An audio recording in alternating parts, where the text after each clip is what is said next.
Hi everyone, you're listening to the 70th episode of Downtime Podcast with only Alyssa on this episode. So I'm not with Jeremy right now. In fact, I'm not even where I'm normally based in the Bay Area. I'm currently on a business trip, and Jeremy is going to record an episode, or maybe already has recorded an episode with Gyrus as I'm speaking, but I kind of wanted to have a little bit of my own episode, even though I wasn't really available to talk with him this week, because I've allowed my thoughts on Detroit Become Human to marinate a little bit, and I've wanted to really go into my feelings on the storylines and the three characters now that it's been about maybe 1.5 months since I've finished the game. And so with this spoiler episode, another reason why I'm talking by myself is that Jeremy hasn't played the game yet. So this is just going to be a little quick rant for me to talk briefly overall on Detroit. Before I talk about the three main characters, I felt there was a very interesting breakdown in how they were presented. So it wasn't just the fact that they're androids, one's a female, one's a male, whatever. It almost seems like the android characters were crafted to show three different socioeconomic families that the androids are living with. So with Marcus is obviously Carl, who is the rich painter, and someone who's a lot more privileged, someone who has the capabilities and the opportunities to do more things. You have Connor, who represents the middle class, and Connor is a cop who is paired up with Hank, the human detective, and those two riff throughout the entire game. And it's interesting that his role is for the middle class role, it's very much cut and dry until Connor starts progressing in the storyline. He's just a cop, and he's just following orders. Finally, you have Kara, and Kara is in the lower class background, and she is in one of the poorest areas and neighborhoods of Detroit, where she is with a family, a broken family at that, and she has to save the child Alice, from her abusive father.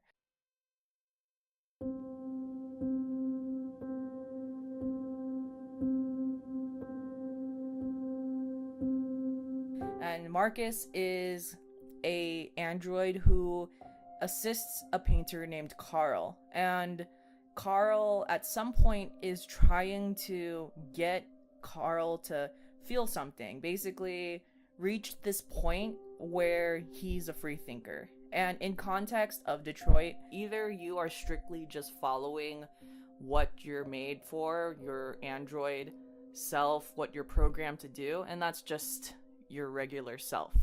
If at any point that you start gaining not gaining resistance, but you start developing feelings of resistance, thinking for yourself, making your own decisions, it's called being a deviant.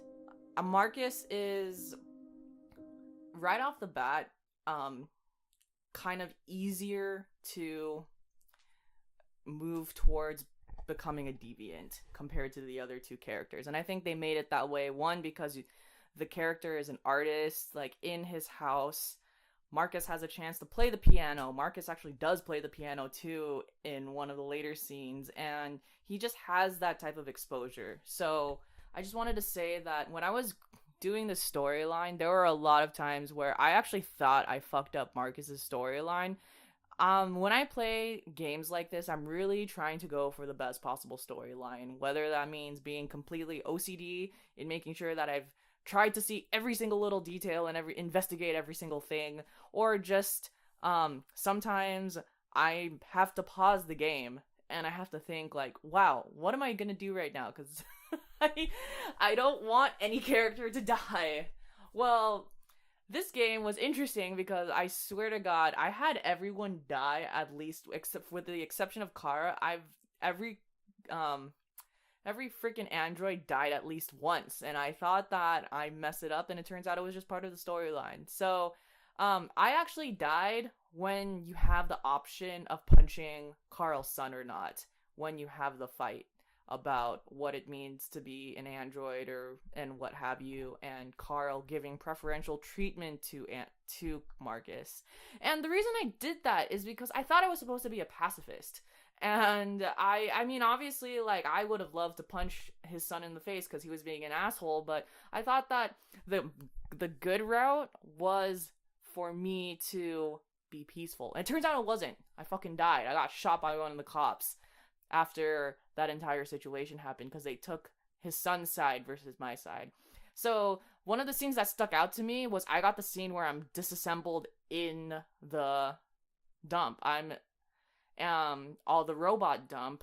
I'm in the landfill and Marcus wakes up, which is one of, like, it's really fucking creepy. It's almost horror like, and he's crawling through and trying to reassemble himself and make himself whole with all of the defunct parts of other androids. And you bet my ass that I was freaking out trying to make sure that I made Marcus together, because there was no way I was not going to save Marcus. After that, it really took an interesting turn when I went to Jericho.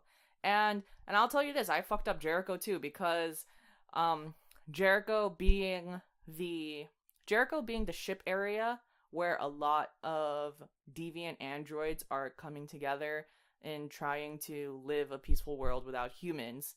There was a point where a lot of the androids were losing blood, and androids have blue blood, as you know, and there's a plan to go to one of, I guess, the shipping containers because there was a new shipment of android blue blood coming. I also messed up that storyline too because we ended up running away and we did not get any materials. Finally, what I want to talk about with Marcus's storyline is the scene where he goes to Stratford Tower, which is basically the most important part of the game. It's a huge turning point, and not to mention, this is one of the chapters that is really cross impact within the characters, especially with Connor. So this was huge, and I didn't even realize it until it was all over. That's how good it was. So when I was going up Stratford Tower at this point, everyone from Jericho, the android community, they didn't like me anymore because I didn't get enough supplies. So this was the last chance that I really had for Marcus to go to that tower and to make a statement in the newsroom that would be broadcast to everyone about androids and equal rights for androids. A lot of this got really preachy, but I mean, like, I don't mind playing political games ever. I'm not one of those people who, like, it's just like, oh, you can't have politics in gaming, blah, blah, blah. Because, I mean, there's fucking games about luchador, guacamole, avocado wrestlers. So, I mean, if you can have a game about that, you can have a game that has a political or societal meaning. And who gives a shit? So, we're getting to this point, and I am just opting to try to do all of these safe things, and safe things meaning that I wasn't trying to necessarily kill anyone because I just didn't want to get caught. You get to the top of Stratford Tower, and for the most part, the speech that I chose was I went the peaceful route, and when you end up after this chapter, when you end up breaking the android store, where you're freeing the androids, and basically the aftermath of this chapter, I went the peaceful route as well. I didn't really go I went for the peaceful revolution. I didn't really go for the aggressive, violent one, and I went with that, not even necessarily because it would have been a better ending, but that's just kind of, I chose the ending also that would have fit my personality, and I was very pleasantly surprised with all of that.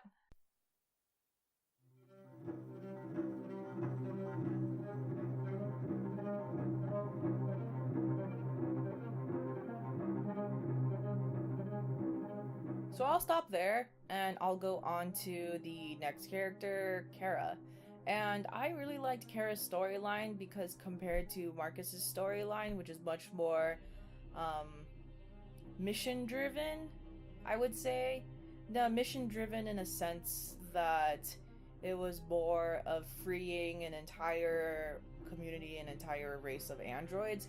Kara's was much more of just a connection to a family. And I really liked the storyline that she had with Alice. And this is a storyline where I did great. I chose everything correctly for me to build a motherly relationship with Alice, the child, and everything went perfectly until the end. So, going with Kara was a trip. It was really, really heart-pounding every time I had to go through a quick time event, because this is I feel like Kara and Alice had the most escapes and chase scenes out of everyone. Like, it's just, there was a lot riding on huge quick time events for Kara, in my opinion. Things that stuck out to me when you had to choose, when you first escape the household and you have to choose between whether you stay in the car or whether you stay in a squatter house, or whether you steal from a laundromat and you steal from a convenience store to stay at a motel. So I was trying to do the less aggressive thing, and I basically did everything from the beginning. So I went to the car and I was like, okay, we'll stay in this car. And then Alice doesn't want to stay in the car, and that was my first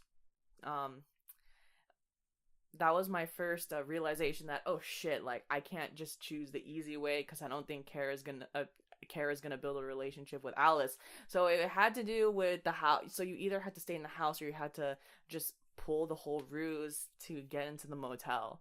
And going into the house, I messed up some sort of interaction, and that robot guy straight up didn't even he kicked me out. So there was no other option anymore than to steal from the convenience store and to go to the laundromat, which, by the way, ended up being a lot easier than I was expecting. I was really scared for those moments, but I guess I just figured out exactly how to plan everything. The next scene that I want to talk about is obviously the mansion scene and having Luther on my team.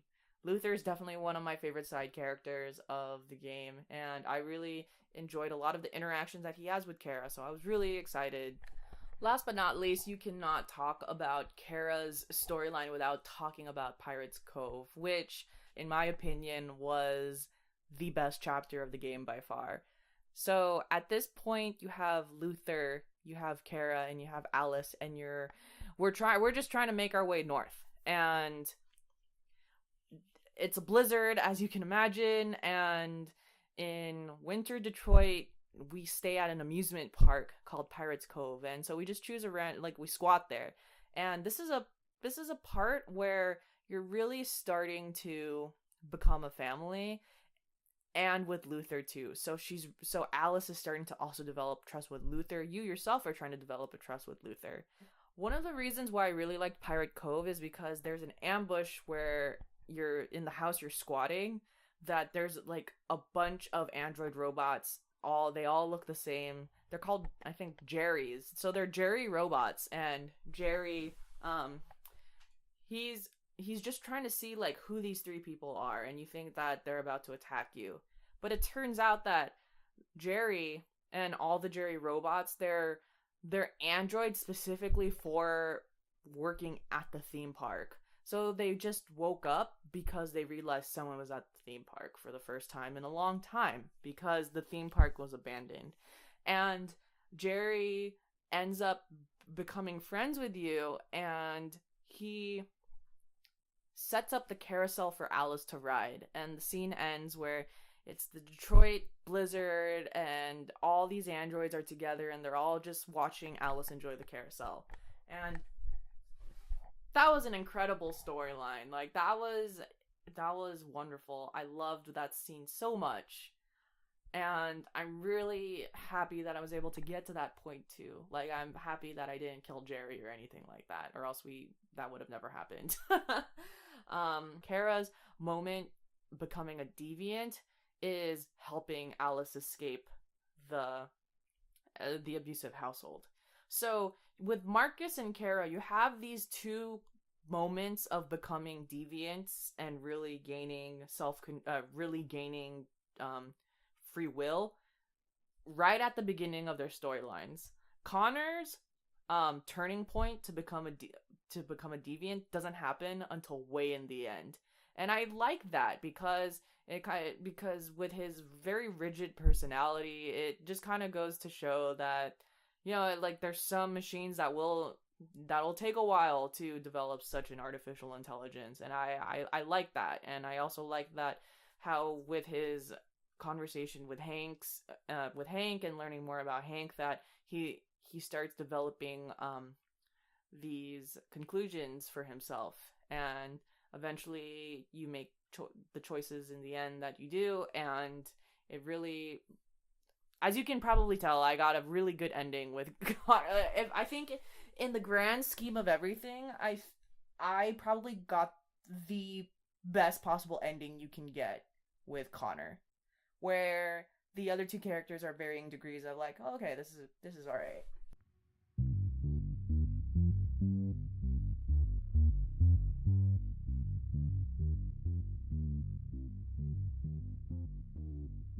Connor's a cop, as you know. He's a detective. He's paired up with Hank, and what they're put on a story investigating why androids are becoming deviants, which is a fun twist because when you start off in this storyline, Connor's not a deviant.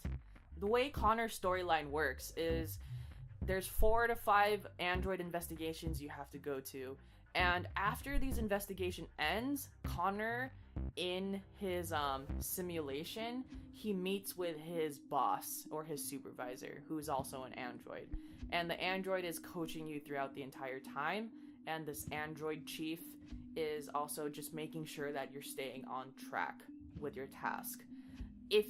So in the android world, or in the android simulation, when you're meeting up with your boss, if Connor gets shot after any of these investigations, his memory is copied over to a new robot, and in his simulation world, it actually shows that one of your Connors has died. So in a way, a huge part of the storyline is if Connor dies and he just gets copied over to a different robot, like, how does that affect your relationships? So Connor is definitely the most complex storyline out of all of these.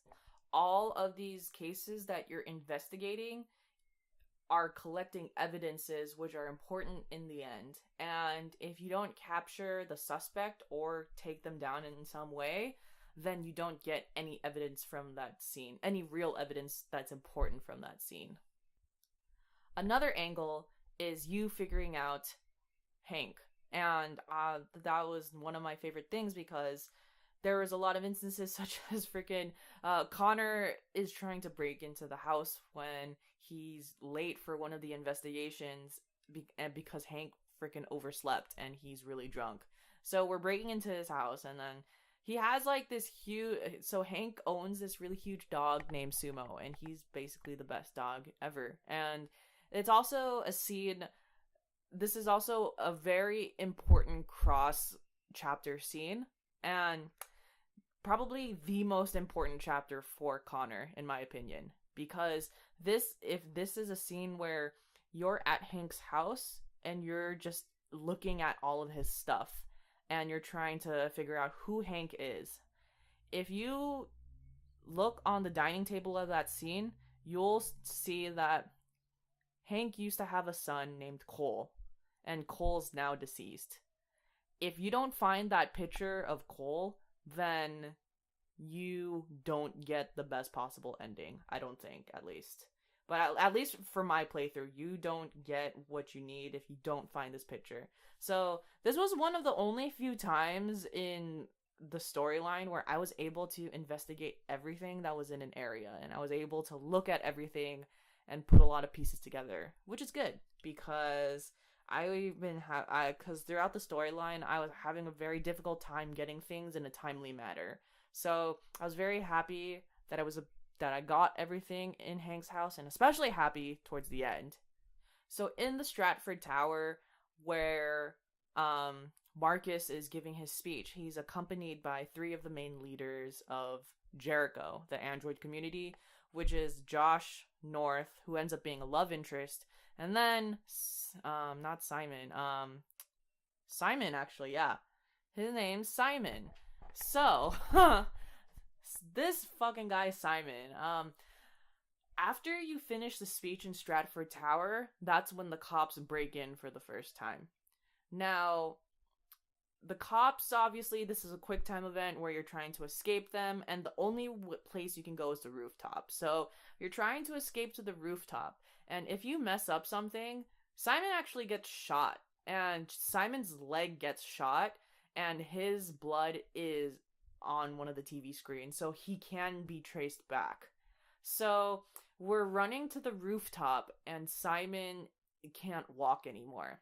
And there's a point whether you should leave Simon there on the roof, or you should try to defend him and just stay with him, or like try to help him escape.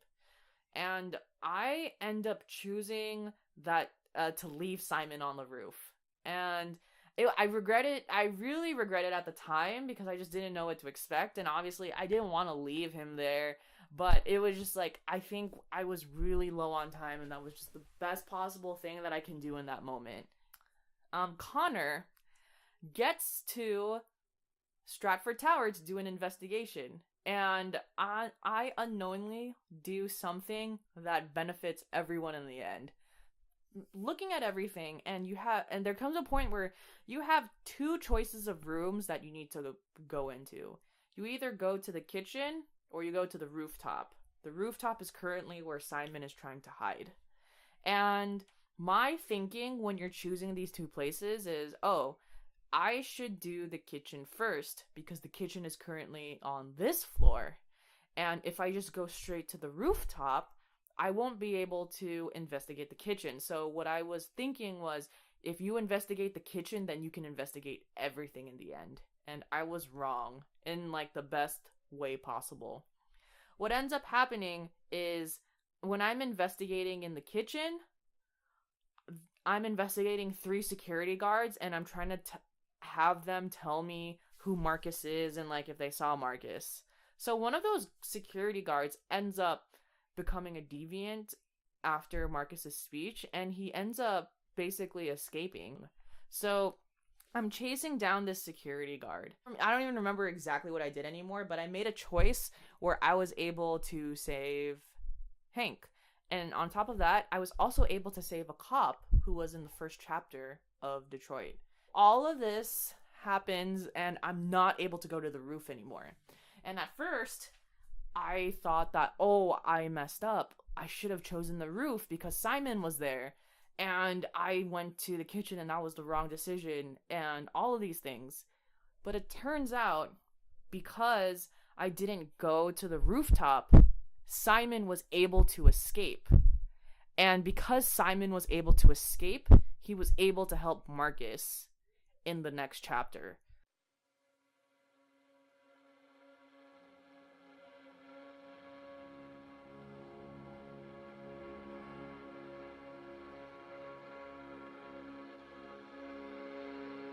We're finally reaching the end of the storyline, and there are very important moments and leading to the exact ending that I got. So Marcus, after he vandalizes the park and the android store, he has a people's march, like a freedom march for the androids. And this is basically like, we're almost at the Battle of Detroit, which is the name of the final chapter. So Marcus is running this march, and when he's running this march, all these androids are becoming deviants, and they're joining him. And he's basically talking against the cops, and I chose peaceful comments of just like, yeah, we're here, we're being peaceful, there's nothing wrong with what we're doing. And then of course the cops have a firing squad because of, that's what just happens in life apparently. So the cops are still shooting androids who are part of this march, even though they're having a peaceful, or even though I chose for them to have a peaceful protest. How Simon being able to escape from Stratford Tower, how that benefits this chapter is Simon actually takes a bullet for me and he dies. So another added like connection from the Stratford Tower is that if Connor didn't go to the rooftop if Connor went to the rooftop and arrested Simon, then I don't think anyone would have been there to sacrifice themselves for Marcus, and Marcus would have died in that scene.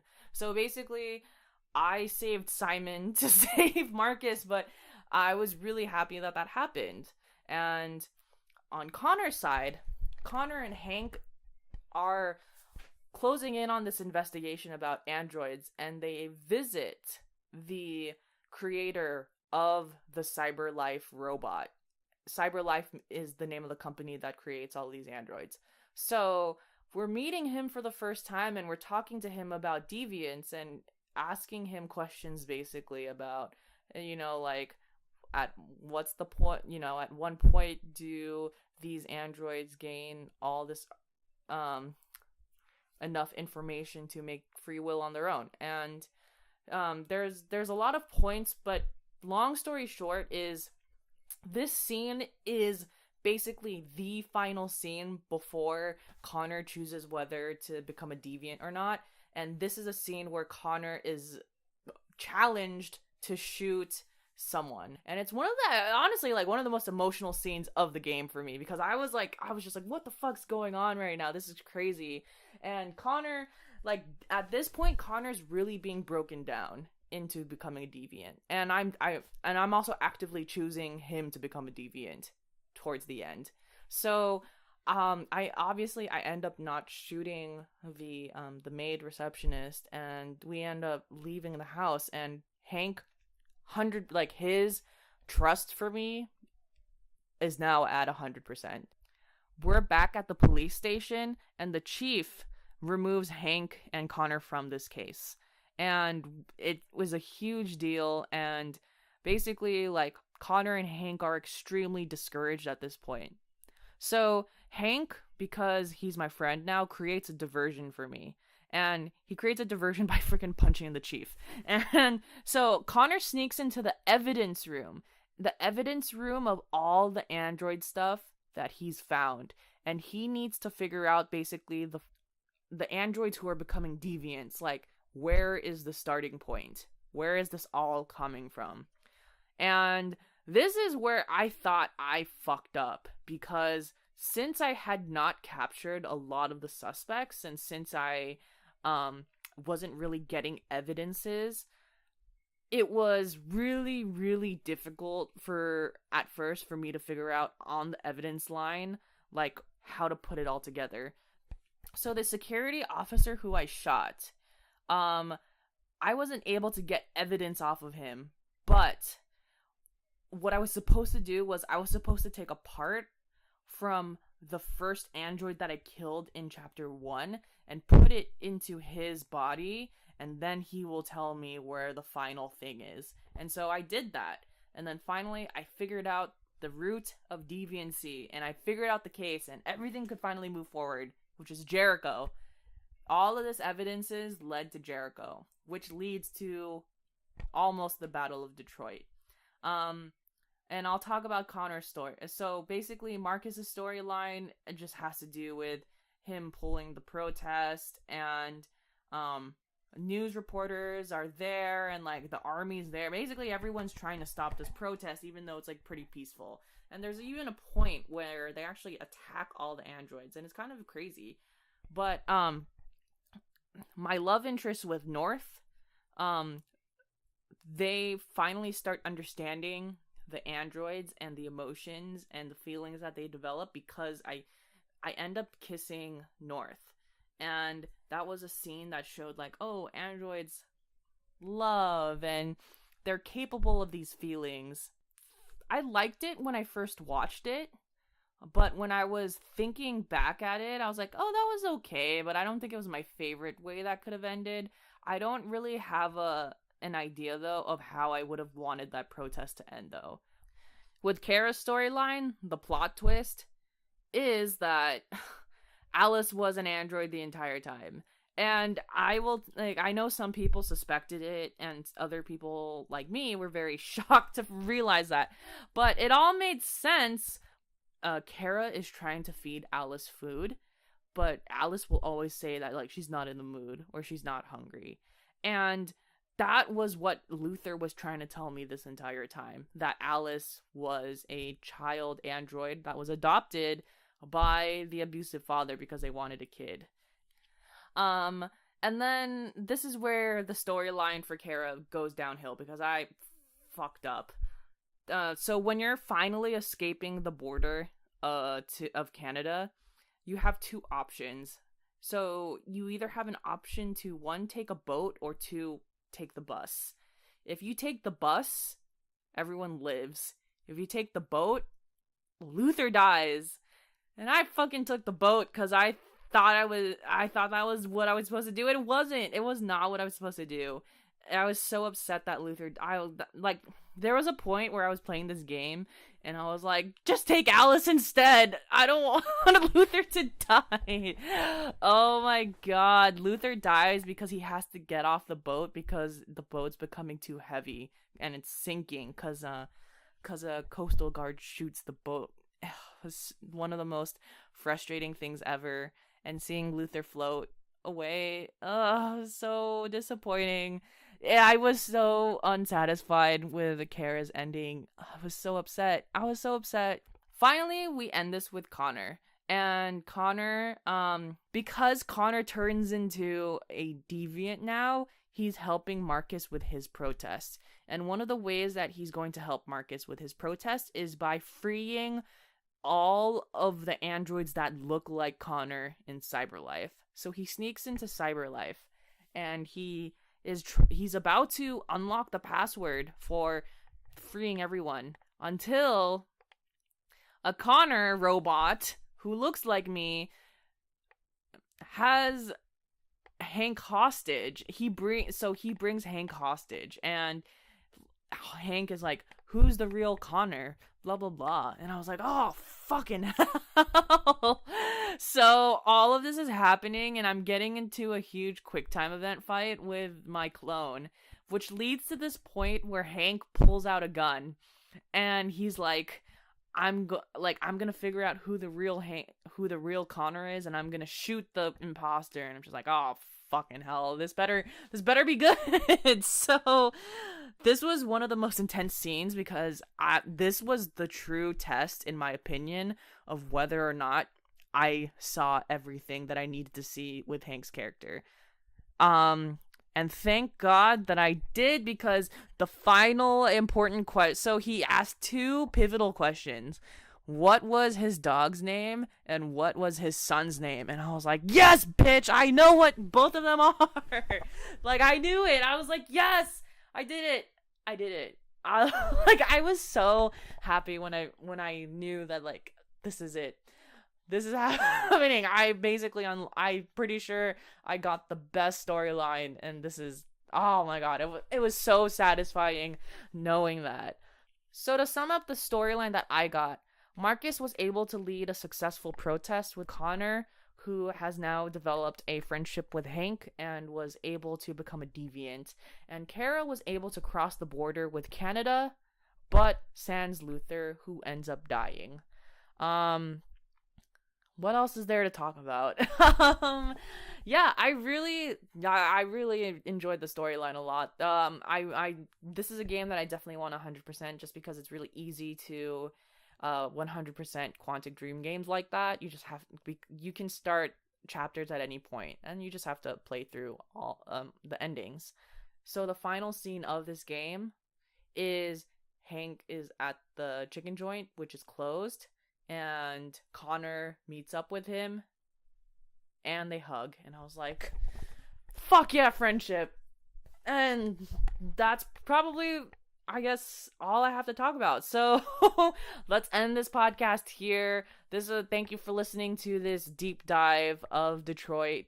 If you feel like I missed talking about something or want to get a further opinion about Detroit from me, feel free to contact me at contact@Downtime.Live. Also, if you go to www.Downtime.Live, we have a question box and a Discord, which you can contact anything related to Detroit, to ask me anything, as well as if you join the community and you enjoyed listening to this podcast. I regularly do this podcast with my partner Jeremy, so we talk about games, and we also have a lot more spoiler casts, so check that out if you like this. Thank you for listening to my TED Talk. This is the 70th TED Talk of Downtime Podcast, and I'll talk to you next week with Jeremy. So, peace.